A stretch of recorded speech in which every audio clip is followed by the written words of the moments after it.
The alarm bells rang across Earth Defense Station Alpha 7 at exactly 14:32 hours. Captain Jake Morrison was drinking his third cup of coffee when the sound made him jump. He had been watching the same empty space charts for 6 hours. Nothing ever happened out here at the edge of the solar system. "Captain, you need to see this," called Dr. Lisa Grant from her station. Her voice was shaking. In 20 years of working together, Jake had never heard Lisa sound scared. Jake walked over to her desk. The computer screen showed waves of data, flowing like water.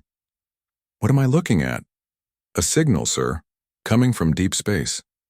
"But that's not the strange part." Lisa pointed at the screen. "Look at these numbers." Jake stared at the code sequence displayed on the monitor. His heart stopped. Every person in Earth's space program knew those numbers. They were burned into history books and memorial walls across the planet. "That's impossible," Jake whispered. "I ran it through the system 5 times. The computer keeps giving me the same answer." Lisa's hands were shaking as she typed. "Captain, this is the identification code for the UES Horizon." The UES Horizon. The ship that had left Earth 200 years ago with humanity's greatest hopes. The ship that was supposed to reach the stars and build humanity's first colony among distant worlds. The ship that had vanished without a trace, taking 2,000 brave souls with it into the dark. Jake grabbed his communication device. "Command Center, this is Morrison. I need to speak with Commander Blake immediately. Stand by, Captain." While they waited, Lisa continued working on the signal. "Sir, there's more. The signal isn't just our old identification code. There's a message attached. Can you decode it?" "Working on it now. It's using our old military encryption, but..." Lisa paused. "But it's been modified somehow.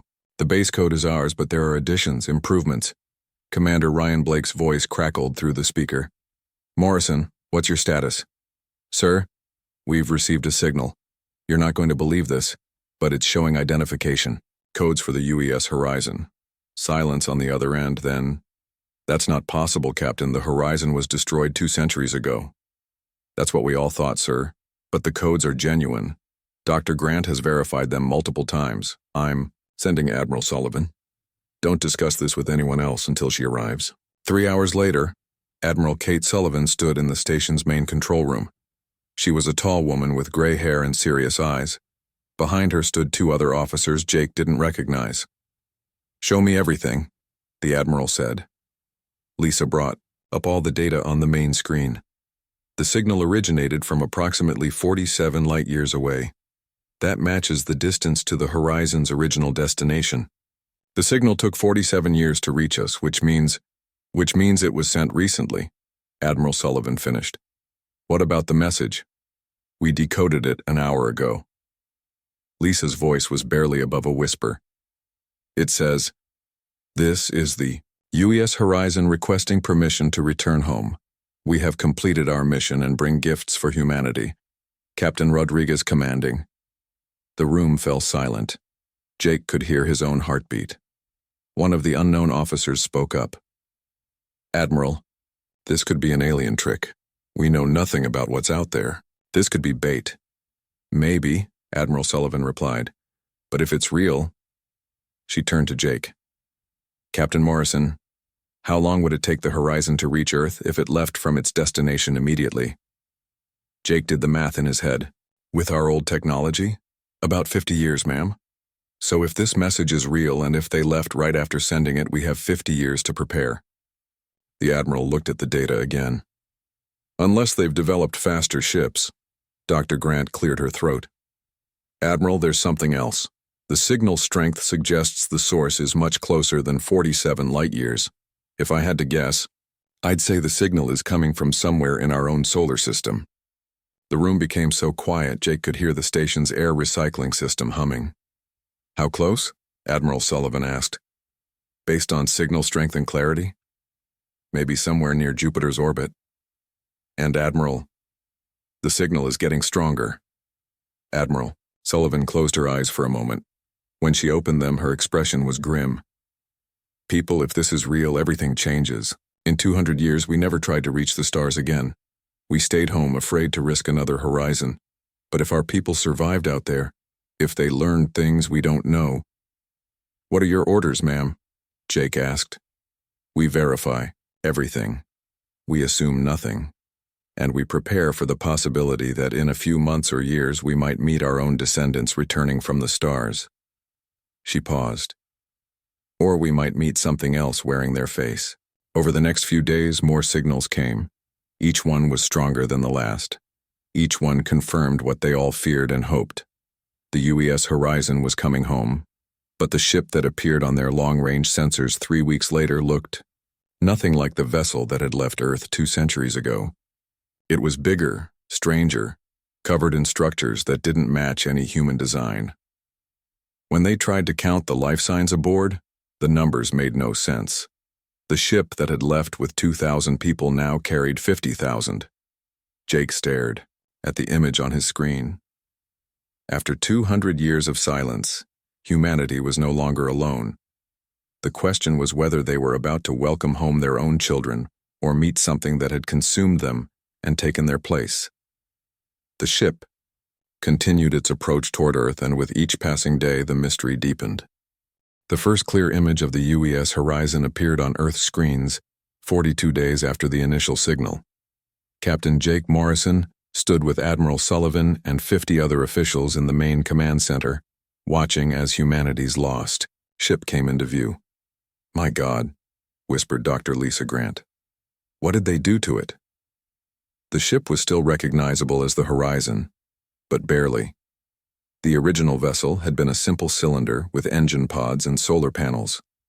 What approached them now looked like a city floating in space. Strange curved sections had been added to the hull. New engines glowed with blue light instead of the old orange flames. Most disturbing of all, the ship seemed to be growing things. Organic-looking structures covered parts of the hull like metal plants.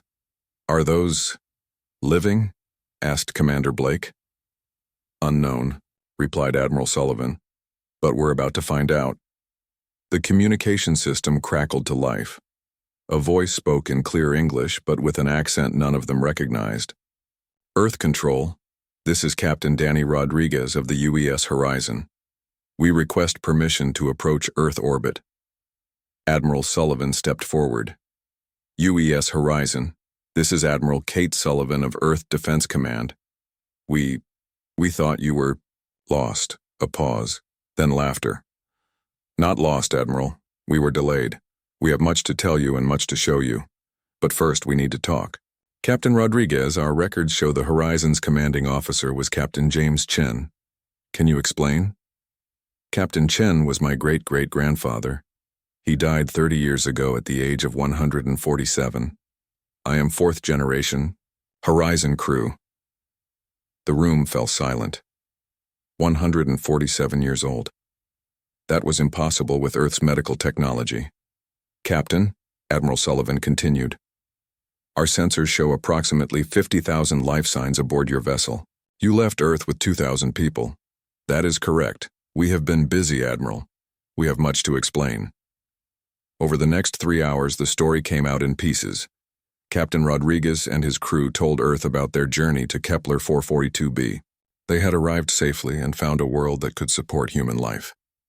But they had also found something else. The planet was not empty, Captain Rodriguez explained. There were ruins, ancient cities, the remains of a civilization that had died out long before we arrived. Dr. Amy Parker, the Horizon's lead scientist, took over the communication. "We spent 50 years studying the ruins. The beings who built them were called the architects. They had technology far beyond what we brought from Earth." "What kind of technology?" asked Admiral Sullivan. "Medical devices that can extend human life and improve our bodies. Engines that can travel faster than light. Computers that can process information at incredible speeds. But most important of all, they left behind a warning." Jake felt a chill run down his spine. "What kind of warning?" "They called it the Silence, something that hunts intelligent species across the galaxy. The architects tried to fight it, but they failed. Before they died, they left instructions. How to hide, how to prepare, how to fight back." The room erupted in worried voices. Admiral Sullivan raised her hand for silence. Captain Rodriguez, are you saying Earth is in danger? Yes, Admiral. The silence marked Earth 200 years ago. They were coming to end us.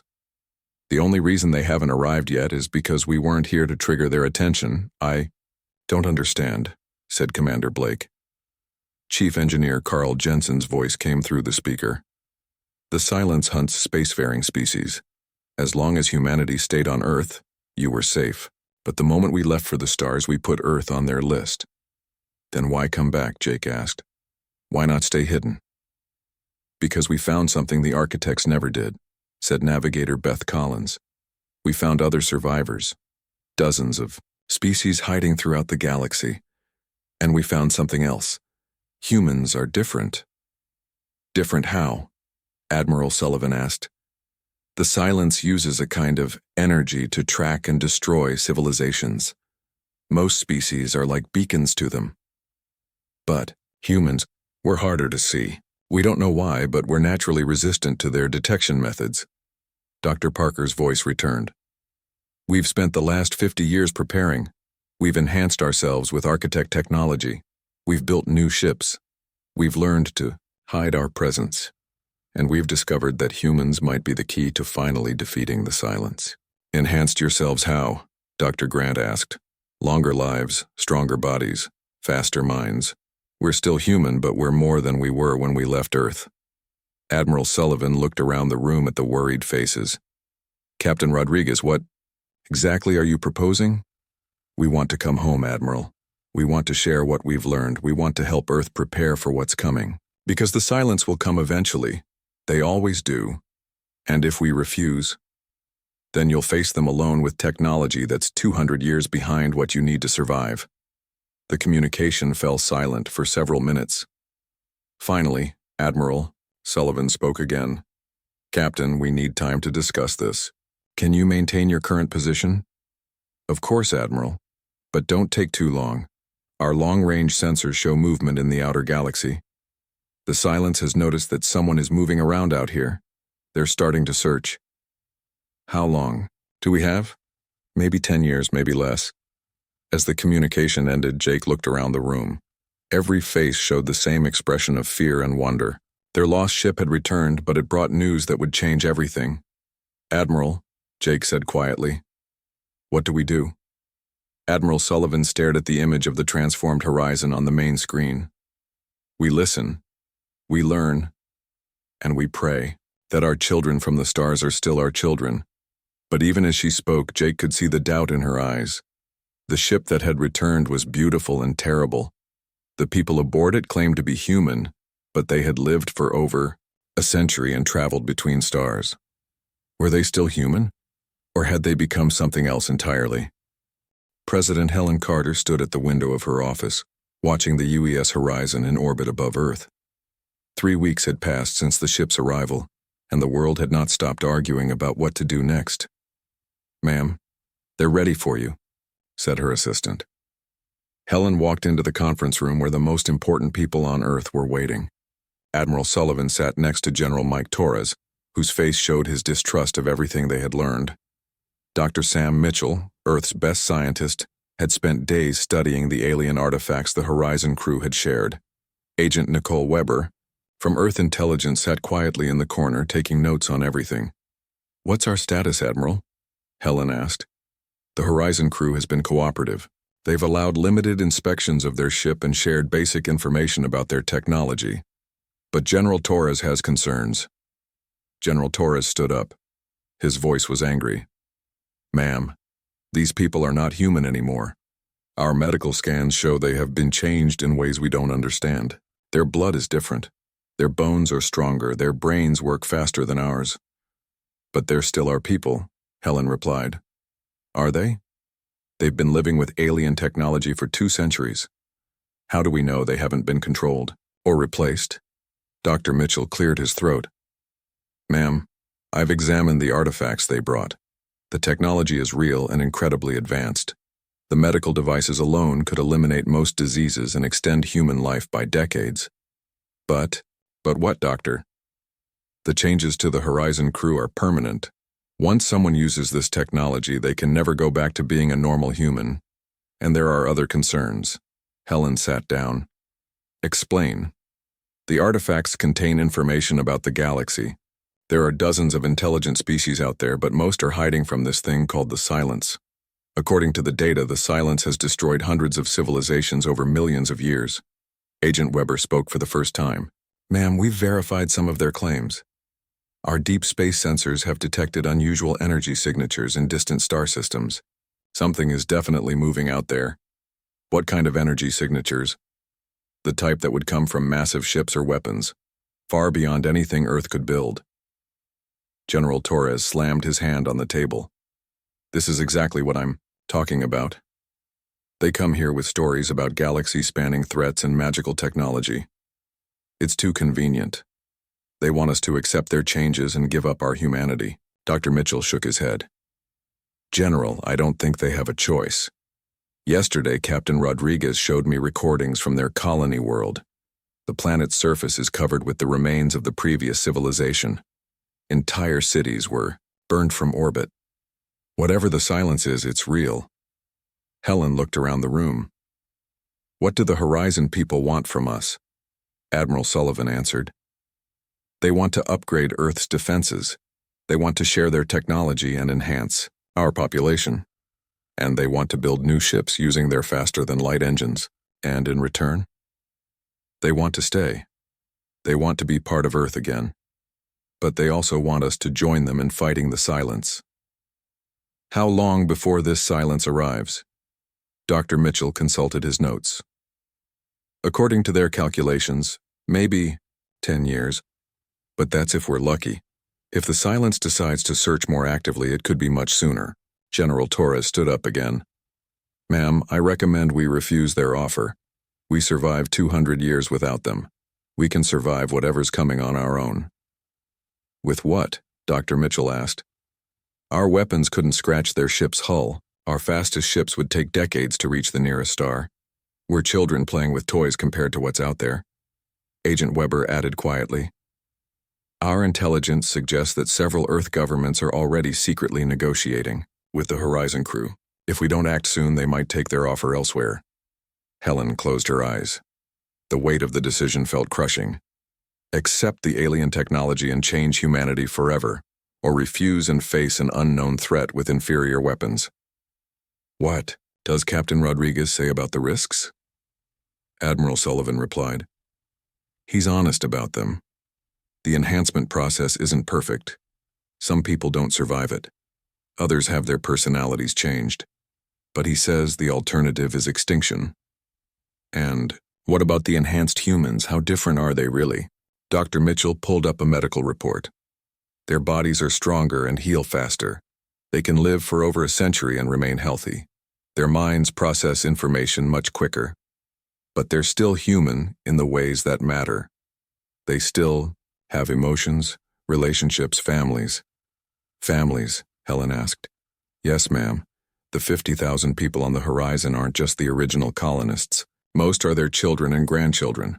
Natural births between enhanced humans. This changed things. Helen had been imagining the Horizon crew as transformed monsters. But they were families. They were human families who had adapted to survive. General Torres, what would you need to feel comfortable with their presence? Complete inspection of their ship, full disclosure of their technology, and guarantees that they won't enhance anyone without explicit government approval. Dr. Mitchell, how quickly could we begin defensive preparations if we accepted their help? With their technology, we could have basic planetary shields within 2 years, new ships within 5, enhanced military personnel within months. Helen made her decision. Admiral Sullivan, arrange a meeting with Captain Rodriguez. We'll accept their help, but with conditions. Any enhancements must be voluntary. All technology must be shared completely, and they must help us contact these other species they mentioned. General Torres looked unhappy. Ma'am, you're gambling with the future of humanity. No, General. I'm trying to ensure humanity has a future. As the meeting ended, Helen returned to her window. The Horizon still hung in orbit, looking both beautiful and alien. Soon, Earth would begin its transformation. The question was whether they would still be human when it was finished, or if they would become something entirely new. Either way, the old Earth was ending. What came next would determine whether humanity joined the stars or died among them. 2 years had passed since President Carter made her decision. Dr. Tony Lewis stood in the medical facility on Luna Station, watching through the window as another group of volunteers prepared for enhancement.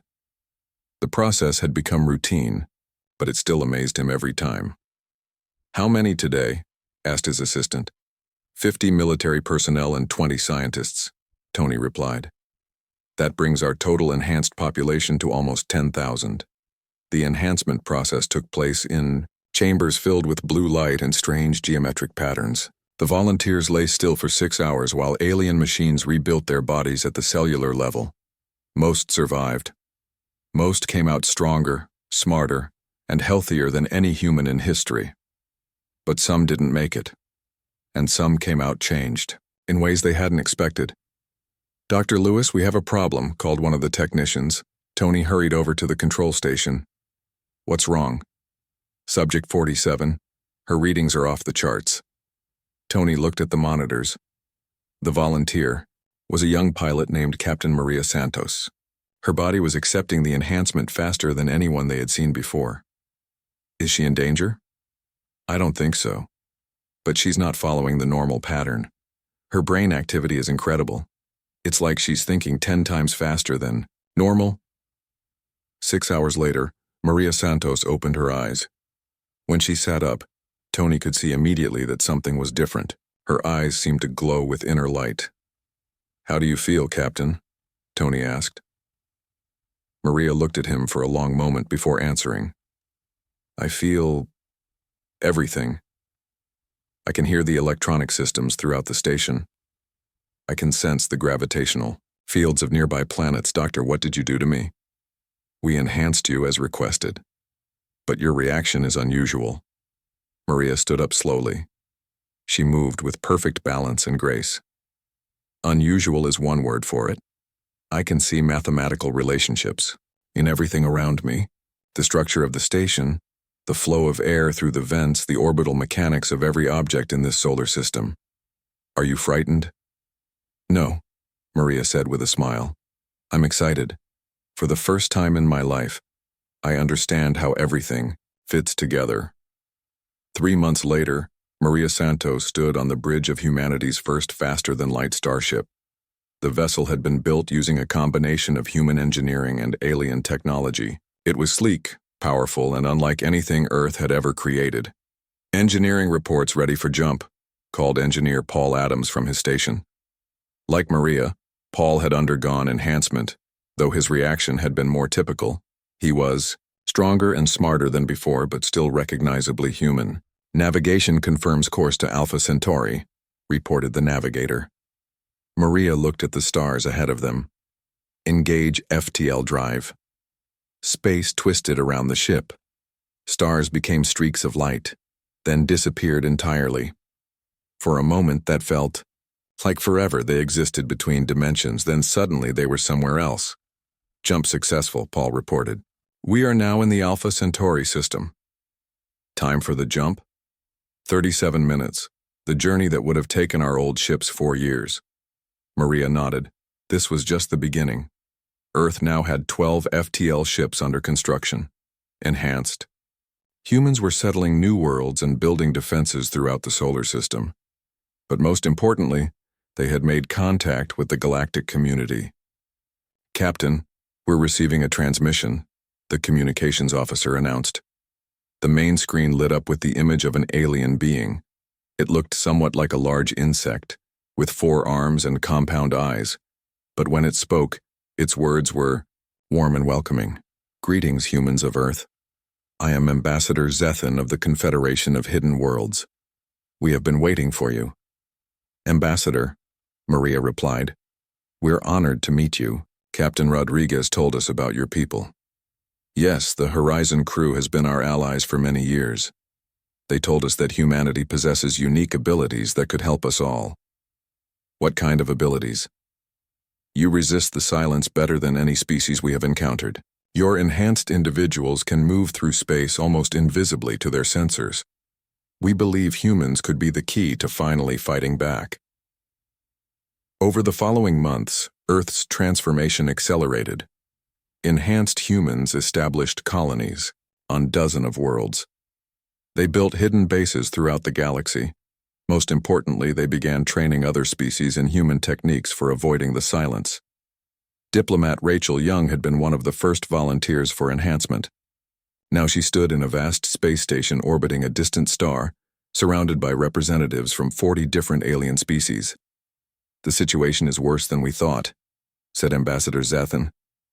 "The silence has destroyed 3 more civilizations. In the past year, they're becoming more active." "How long do we have?" Rachel asked. A different alien resembling a tall tree with silver bark answered in a voice like wind through leaves. "Our scouts report massive ships moving toward this region of the galaxy. Perhaps 5 years before they arrive. Then we need to accelerate our plans," Rachel said. "How many ships can the Confederation provide?" "Nearly 1,000 vessels from all our member species. But they are hiding ships, not warships. Against the silence, they would be destroyed easily." "What about human ships?" "You have 50 vessels that could pose a real threat. But 50 ships cannot defeat the silence," Rachel smiled. "Ambassador, you're thinking like someone who's been hiding for millions of years. Humans don't hide. We adapt. We find ways to turn our weaknesses into strengths." "What do you propose?" "We don't fight the silence ship to ship. We fight them the way humans have always fought superior enemies. We use intelligence, tactics, and our ability to be where they don't expect us." Back on Earth, General Linda Hayes stood in the command center that had been built deep underground. Enhanced humans worked at stations throughout the room, coordinating defenses across dozens of star systems. "General, long-range sensors are detecting movement," reported one of her officers. "The silence?" "Yes, ma'am. They're still years away, but they're definitely coming." Linda looked at the tactical display showing human positions throughout the galaxy. 50,000 enhanced humans were now living among the stars. They had built hidden bases, established colonies, and formed alliances with dozens of alien species. "Are our people in position?" "Yes, ma'am. Enhanced humans are embedded with every major alien fleet. Our stealth ships are stationed throughout the outer galaxy, and our new technologies are being distributed to all Confederation worlds." "Then let them come," Linda said. "Humanity has spent 200 years hiding on one world. Now we're everywhere. And when the silence arrives, they're going to discover that humans are very hard to silence." The transformation was complete. Humanity had gone from a single world species to a galactic power in just 2 years. They had enhanced themselves, built impossible ships, and united dozens of alien races under a common cause. But the real test was still coming. And when it arrived, the galaxy would discover what humans could do when they stopped hiding and started fighting. Fleet Admiral Jack Cooper watched the long-range sensors from his command ship at the edge of the galaxy. 5 years of preparation were about to be tested. The silence was coming, and their ships filled the dark between stars like a plague of metal locusts. "Admiral, we count over 10,000 enemy vessels," reported his tactical officer. "They're moving in formation toward the inner galaxy." Jack nodded grimly. The silence ships were massive, each one the size of a small moon. Their hulls were black as space itself, and strange energy patterns flowed across their surfaces like living circuits. "Status of our forces? All human fleets are in position. Enhanced personnel report ready. The Confederation fleets are waiting for our signal." Jack touched his communication device. "This is Admiral Cooper to all human forces. Today we discover if our species deserves to walk among the stars. Show them what humans can do." On a hidden world near the Galactic Center, Ambassador Claire Brooks stood with representatives from 60 alien species. They had been planning this moment for 3 years. "The silence has ignored our worlds for now," said Ambassador Zathan. "They are focused on the human home system." "Good," Claire replied. "That means our plan is working. They think Earth is humanity's only important world." A tall alien with crystal-like skin spoke in musical tones. "But surely they will detect our fleets when we move to assist you." "Not if we do this right," Claire said. Humans have been studying the silence for 5 years. We know their patterns. They expect resistance to come from the worlds they attack. They don't expect it to come from behind. Meanwhile, in a research station orbiting a distant star, Dr. Kevin Wright made final adjustments to humanity's secret weapon. It wasn't a gun or a bomb. It was something much more dangerous to the silence. "Are the modifications complete?" asked his assistant. "Yes," Kevin replied. "We've taken the alien enhancement technology and improved it. Not just for individual humans, but for entire fleets." "How does it work?" "The silence tracks civilizations by their energy signatures. Most species shine like beacons to them. But enhanced humans barely register. This new technology extends that invisibility to our ships and weapons." Kevin looked at the device they had built. It was small, barely larger than his hand, but it contained the combined knowledge of dozens of alien species and 2 centuries of human innovation. "When we activate this, every human ship in the galaxy becomes invisible to the silence. But more than that, we can extend the effect to our alien allies." Back at the Fleet Command, Admiral Cooper received the signal he had been waiting for. "Admiral, Dr. Wright reports the invisibility network is ready for activation. All ships, prepare for Operation Lighthouse." Across the galaxy, 50,000 enhanced humans on hundreds of ships prepared for the most important battle in history. They had spent 5 years learning to fight an enemy that had destroyed civilizations for millions of years. "Network activation in 10 seconds, announced the communications officer. Jack watched as the tactical display changed. One by one, human ships across the galaxy simply vanished from all sensors. The Silence Fleet, which had been tracking them moments before, suddenly found themselves alone in empty space. "Phase 1 complete," Jack announced. "All ships begin Phase 2. General Linda Hayes coordinated the attack from her underground command center on Earth. Enhanced humans throughout the galaxy began moving toward the Silence Fleet. Invisible. To enemy sensors, they approached from every direction. First contact in 30 minutes, reported one of her officers. Status of the Confederation fleets? Hidden behind our invisibility field and ready to move." Linda smiled. The Silence had faced many species over the millions of years, but they had never faced humans. The battle began not with massive explosions, but with silence. Human ships appeared suddenly around the enemy fleet, striking vital systems before vanishing again.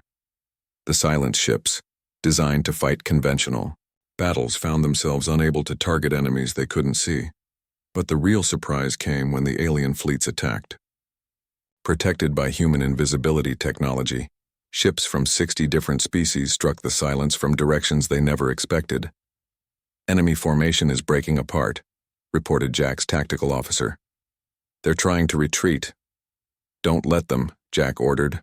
"If even one ship escapes, they'll report our capabilities to the rest of the Silence." The battle lasted 18 hours.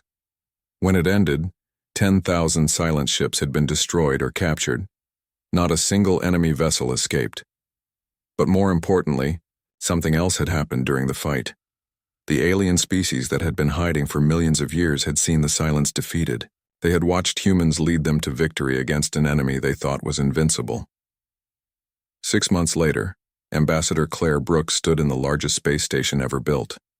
It orbited Earth, but it belonged to the entire galaxy. Representatives from over 200 species had come to join what they now called the Galactic Union. "The Silence controlled this galaxy through fear," Claire said to the assembled delegates. "They made you believe that hiding was the only way to survive. But humans have always believed that the best way to survive is to help each other." And the alien that looked like a walking tree spoke in a voice like rustling leaves.